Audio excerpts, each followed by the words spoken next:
While belching is widely considered to be rude, livestock don't seem to care. All day, every day, they burp. But it's not the act of burping that's the problem. It is the methane that they release into our atmosphere. The average cow emits a whopping 220 pounds of methane gas a day. Well, New Zealand is doing something about it by taxing burping livestock. Mike Drolet explains. With a population of just 5 million, New Zealand's carbon footprint is relatively small.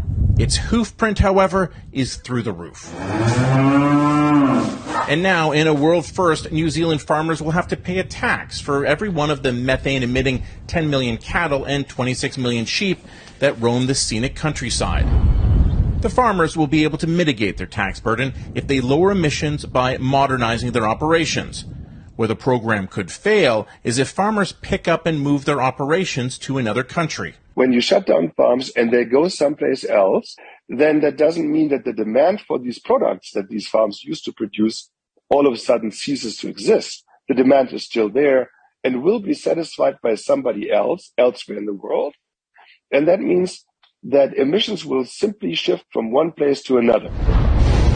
Cows and sheep are ruminant animals, meaning they have four-chambered stomachs that act like fermentation vats that create methane, 95% of which comes right out of their mouths.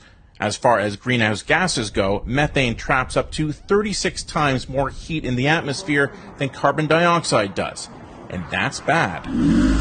But while the carbon dioxide we emit today will stick in the atmosphere for centuries, methane dissipates in far less time. The good news is that methane is short-lived. It only lives about a decade in the atmosphere, and then it's killed, it's destroyed.